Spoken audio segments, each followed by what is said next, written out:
आप एक मसीही हैं। जब आप मन लगाएंगे तो आप कभी नहीं भटकेंगे।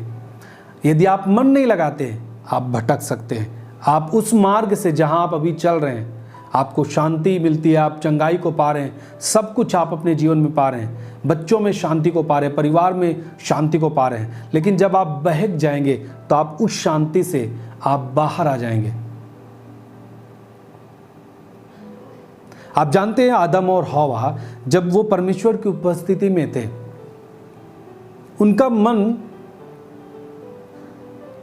प्रभु के चीजों पे न लग करके जहां पे शैतान लगाना चाहा उस जगह में, उस चीज पर हवा ने मन लगाया। और आप रिजल्ट जानते हो कि वो परमेश्वर ने जहां पे आदम और हवा को रखा था, उन्हीं के लिए खास तौर से वो बनाई गई थी जगह। उस जगह से, उस उपस्थिति से, परमेश्वर की उपस्थिति से आदम और हवा बाहर निकाल दिए गए। कारण क्या था? क्योंकि वो बहका दिए गए थे, वो बहक गए थे। उनका मन जहां होना चाहिए उस बात पे नहीं, परंतु उस चीज पे चला गया जहां पे शैतान उनके मन के बल को इस्तेमाल करना चाहा, जहां पे वो फोकस कराना चाहा, उन्होंने फोकस किया। यहां तक कि उन्होंने परमेश्वर की बातों के ऊपर भी संदेह कर लिया। आप सोचिए, एक व्यक्ति परमेश्वर की उपस्थिति में है, परमेश्वर शाम को आके उनसे बात करता है, सारी चीजें परमेश्वर ने उनको दी है खाने के लिए, सब कुछ उनके अधिकार में, पूरा जो अदन की वाटिका है सब उनके अधिकार में है। खास तौर से वो परमेश्वर की उपस्थिति में है, परंतु वहां से उनका मन भटक गया। तो आपको कितना सावधान रहना चाहिए, हमें कितना सावधान रहना चाहिए, हम आप समझ सकते हैं। और हमें इस बात पे सोचना चाहिए। हम ऐसे निश्चिंत बैठ के कोई चीजें नहीं कर सकते। हमें अपने बिजनेस के साथ साथ हमें फोकस करना होगा आत्मिक जगह में भी, आत्मिक चीजों में भी। हमारी पढ़ाई के साथ साथ हमें आत्मिक चीजों में भी हमें जगह देनी होगी, फोकस करना होगा हमें। अन्यथा मैं आपको बता रहा हूं, देखिए, धन बहुत लोगों के पास है लेकिन शांति नहीं है। आप न्यूज़ में पढ़े होंगे, आप सुने होंगे कि लोगों के पास पैसा है परंतु वो आत्महत्या करने के लिए आगे बढ़ जाते हैं, आत्महत्या करते हैं, फैमिली को मार देते हैं, फिर अपने आप को मार देते हैं। ये सब क्या है? बहुत पैसा भी होने के बावजूद भी शांति नहीं है। लोग कहते हैं पैसा है तो सब कुछ है, उनके सामने घटना घट रही है लेकिन वो कहते जरूर हैं, फिर भी कहते हैं कि पैसा है तो सब कुछ है, अन्यथा कुछ नहीं है।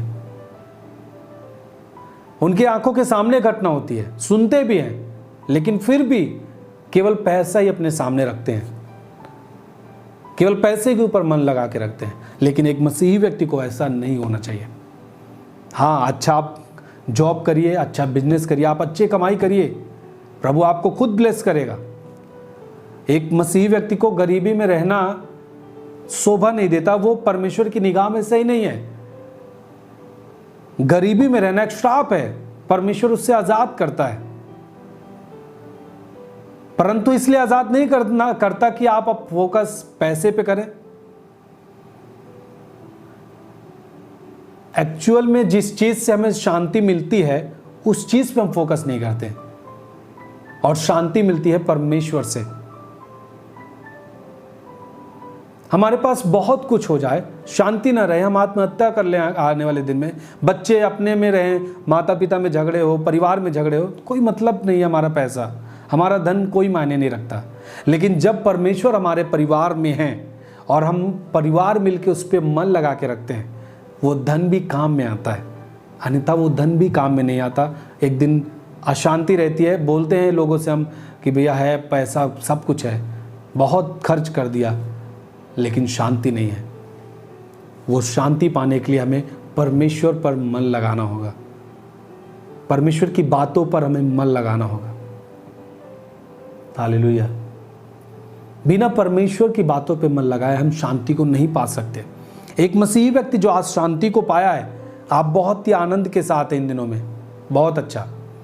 लेकिन यदि आप मन नहीं लगा रहे हैं उस चीज़ पे जिसके द्वारा शांति मिली है प्रभु के द्वारा, तो आप आने वाले दिन में भटक सकते हैं। जब आदम और हव्वा परमेश्वर की उपस्थिति में रहते तो वो भटकी गए सावधानी न रखने के कारण। तो आप कौन सी चीज़ है? मैं ये नहीं कह रहा कि आप भटक जाएंगे, कि जब आदम और हव्वा भटक गए आप भी भटक जाएंगे, नहीं। मेरा कहने का मतलब है कि आप जब फोकस नहीं करेंगे उस चीज़ पर जो चीज़ प्रभु ने दिया कि इस पे फोकस कर, वचनों पे फोकस कर, मेरे ऊपर फोकस कर, आप उन चीज़ों पे फोकस नहीं करेंगे तो आप भटक जाएंगे। कभी भी कोई भी चीज़ शैतान लेके आ गया, आप आराम से उसके बहकावे में चले जाएंगे। कोई भी ताकत, आत्मिक ताकत आपके जीवन में काम नहीं करेगी। लेकिन जब आप आत्मिक रीत से आप फोकस करते हैं, प्रभु के ऊपर मन लगा के रखते हैं ना, शैतान भी आएगा ना, वो अपनी ताकत तो लगाएगा, लेकिन जो आपके अंदर ताकत पहले से है प्रभु पे मन लगाने के द्वारा, जो अंदर बसा हुआ है, वो उन चीज़ों को नकार देगा, नष्ट कर देगा। उनका बल आपके अंदर काम नहीं करेगा। हालेलुया। हमें परमेश्वर के उन चीज़ों को जो आपने सुना है उस पर मन लगाना है। मन लगाने के लिए बहुत कुछ, हमें बहुत बड़ा परिश्रम नहीं करना है कि हम बस अलग अलग तरीके से कुछ करना है, शारीरिक शरीर को पीड़ा देना है ना, नंगे पांव चलना है, ऐसा कुछ नहीं है।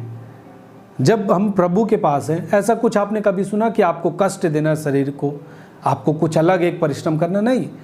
हम केवल अपने एक पिता के सामने, जैसे एक व्यक्ति पिता के सामने एक बेटा बैठता है, बातचीत करता है, उसके साथ समय बिताता है, वैसे ही हमें अपने परमेश्वर के सामने समय बिताना है। यही हम फोकस कर रहे हैं। जैसे आप अन्य किताबों को पढ़ते हैं, अपने विषयों को आप पढ़ते हैं, वैसे आपको समय निकाल लेना है प्रभु को वचन को पढ़ने के लिए। आप फोकस कर रहे हैं, आप मन लगा रहे हैं, अब इसका रिजल्ट होगा आपके जीवन में। बहुत इजी है, भक्ति कठिन नहीं है, आसान है, बहुत ही आसान है। कठिन मत समझिए उसको, बहुत इजी है ये चीज। भक्ति शरीर को पीड़ा देना नहीं है, परंतु परमेश्वर से जोड़ देना है। वो पीड़ा, वो दुख खुद ही खत्म हो जाएगा। हालेलुया। भक्ति एक आनंद का, जब आप भक्ति करते हैं ना, आपको आनंद आता है, आनंद मिलता है, शांति मिलती है। हम अपने परमेश्वर से जुड़ते हैं, अपने पिता से जुड़ते हैं, बस यही भक्ति है। जब आप जुड़ते हैं, वो सारी चीजें, अपनी धार्मिकता, अपनी शुद्धता, अपनी सामर्थ, अपनी योजना आपके जीवन में दे देता है और आप सफल बनते चले जाते हैं। जब आप दूर रहते हैं, आप बहुत सारी चीज़ों से, सफलताओं से दूर रहते हैं, लेकिन आप जब प्रभु के करीब आते हैं, उस पर मन लगाते हैं, आप सारी चीज़ों को पाते हैं।